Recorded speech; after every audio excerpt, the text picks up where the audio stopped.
let's talk about something a little bit more exciting, depending on who you ask. Breath of the Wild's DLC, the first set of it. Now, this footage is not going to show any of the DLC, partially because I didn't record any, because there's really not a lot to talk about.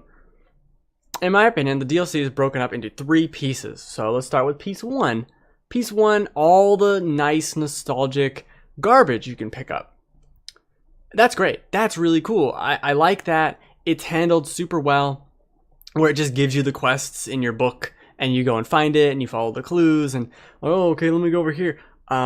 It's weird how most of it is in Hyrule Field, but okay, sure. Makes sense. I guess it's an early part of the game. If you just got the game, you can go get the nice armors and the Majora's Mask and all that. That's cool. That's fine. Totally like that. That takes a couple hours, and you'll have pretty much collected everything that the game offers now. You can dress up like Tingle. You can dress up in the Phantom Hourglass armor, which is awesome, by the way. Like, way cooler than...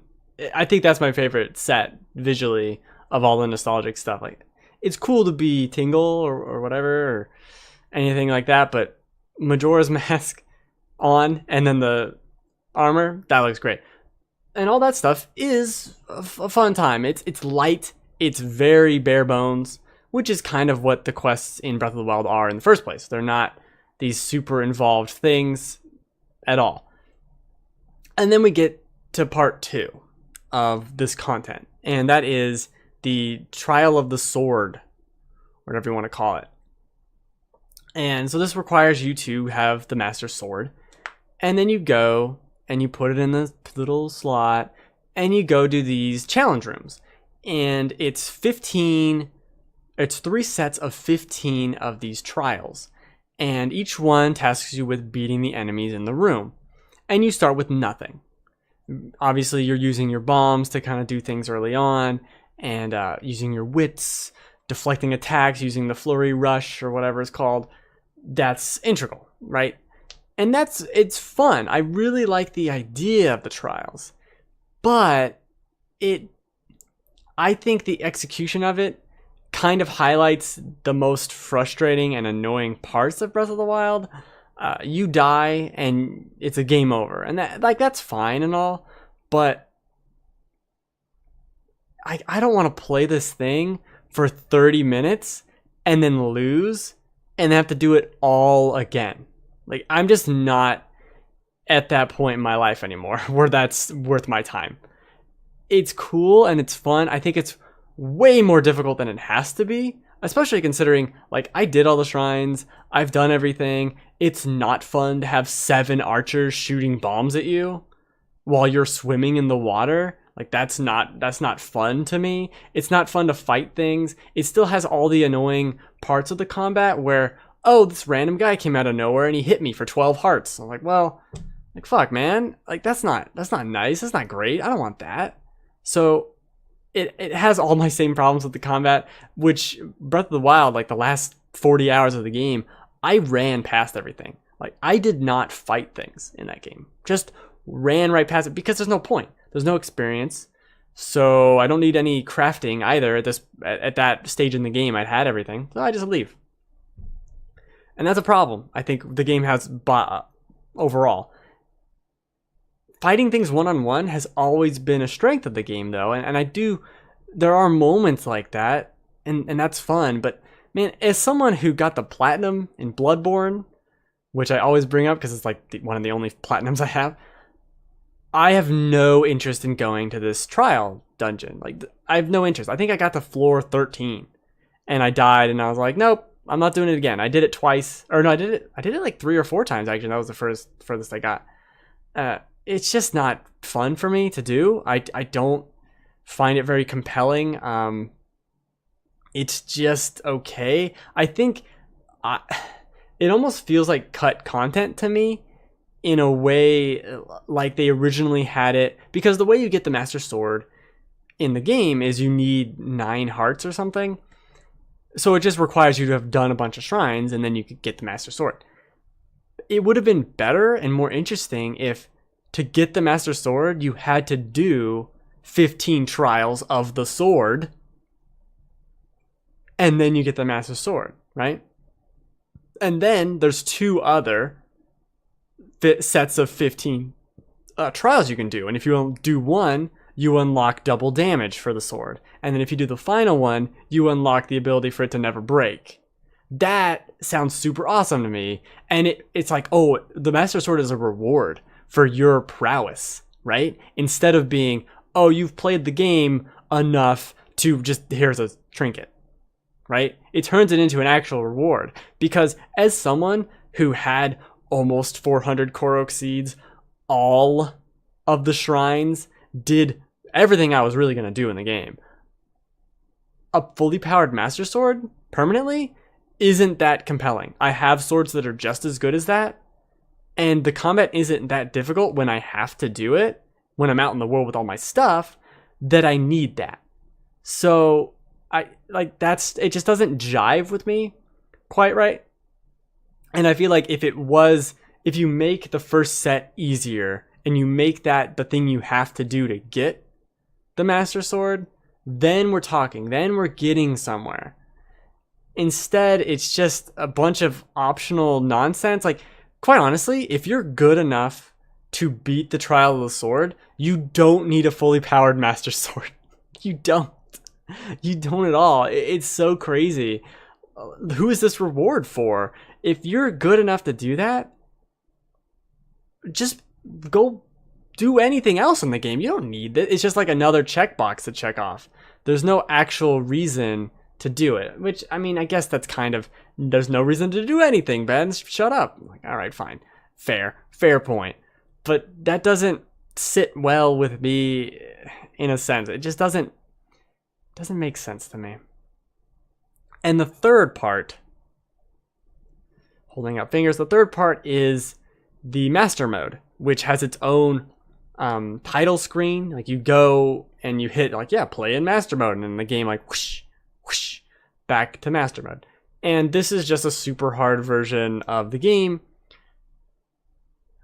and it has flying stuff. Like, that's really the only differences that I'm aware of, that it's more difficult. Enemies regain health over time, and there's the flying nonsense. And I actually like this because it's the full game, right? And you can go on your own little adventure, like you have been this entire time, and start collecting things. And I found Breath of the Wild is one of those games when you're playing it that you might think, like, do I ever want to play this game again? Is it going to be fun to start from nothing and fight through to get to the cool stuff? Is that going to be something I want to do? And it was really nice and refreshing to see, yeah, the answer to that question is yes. Now, I'm running away from, like, every fight because they kill me in 2 hits, if not 1. And that's just the normal dudes. And there's no reason to fight. Again, like I mentioned previously, no reason to fight. No reason to fight. If I need to grind for materials, I'll do it when I need to do it. So I'm just mainlining the main quest. Mainlining the main quest. And I get to Kakariko Village, and within a couple hours, which was like 40 hours into my first game when I got there the first time. And it's fun. It's really fun to go back into that game and be like, oh, I remember this place. There's a Korok seed here. There's this here, and you're exploring in the same way you were exploring playing any other Zelda game for the second time. And that sounds stupid, but it is something I didn't expect to enjoy. Not even necessarily master mode, but just playing the game again. I didn't expect to enjoy it as much as I have. And I think since most of the battles are optional in Breath of the Wild and stupid and not worth your time, the bosses, which I thought were stupid easy because by the time I got to them, I was super powerful, should be really cool now. And I'm totally down for trying that stuff and getting things in a different way. I mean, because I know how to craft and make these materials, it changes the game. The second playthrough has a different meaning and is in master mode, so there's an extra layer of, why are there flying balloon people here? I don't know, but I enjoyed popping the balloon and watching them fall off. And in master mode, I discovered that if you have a bomb near an edge, the edge of a ledge, bokoblins will kick it off the ledge, which is really cool. And I don't know if they did that before, because, I don't know, right? I never had to use bombs so intensely. Like, these fights, and the combat has always been bad, I think, when you're fighting 3 guys of any type, really, because they die in too many hits and they're just not fun to like target them, or they're now in master mode, they all kill you like instantly, so that's great. So you have to be smart about it, but not in a fun way, especially at the beginning when I have 9 arrows, like literally 9 arrows. It's not as fun to do that. But running around the world, discovering things, what the game does super well, the discovery of the wild, the titular wild, is the best part of the game. It is still here. It is way more fun than I thought to go back in and play the game again. Oh, and there's also the one other big feature was the line, the path of the champion or something, I think they call it. The line that goes over the map that shows you where you've been, which as someone, like I said, who did all the shrines and got almost 400 Korok seeds without it. Oh, and the Korok mask, which is awesome. There were parts of the map like, oh, I never went there. Like, cool. I know there's no shrines. I know there's nothing super important there, but I'm gonna go there. I'm gonna go there and see what's up. And that's really cool to me as someone who did explore a ton. I will probably, when the DLC comes out, the second one, go back and try and find some things that I didn't find before because I have that map. And the line is absolutely absurd. Like, it is just all, you can watch it. You can just sit there and watch it. I don't know how long it takes to go for, 100 hours of playtime. But you can watch it. And I think that's really cool and such a great feature. More games need fun features like that. In the same way Breath of the Wild does maps so well, where here's 700 pins, put them all over. That is so smart. And they're like different icons for the pins. So smart. I wish, like, I'm playing Horizon, or I was playing Horizon last week. I wish that was something Horizon had. Like, I want to put a pin in this because I want to go back here for X, Y, and Z, right? This marker of a quest, like, isn't telling me enough. I need the marker to be this so I know it's a collecting quest or whatever. That's what I want from it. But I think overall, this DLC is something you can only buy it as a package, right? So you're getting the second piece of DLC. This DLC really is, to me, kind of all right, you paid money, here's some stuff. Here's some junk. Because literally, half of it is some junk. Master mode is a fine distraction.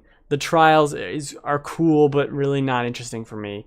And then we have the items, which take about 3 hours to find them all, and then you have them, and I don't know, I guess you just enjoy them? I don't know. I guess that's what you do with them.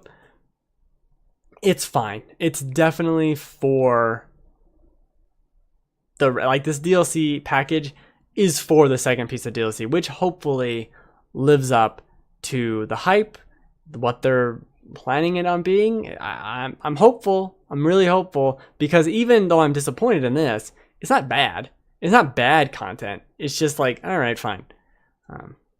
We'll see. I'm super into whatever I'm doing right now, where I figured out the puzzle, but I'm just dumb and putting on pants for no reason. Whatever. It's fine. It's fine, Link. It's fine. It's okay. It's okay. We'll see about your next time. Better luck next time. That might be what I call this. Better luck next time, Mr. Link.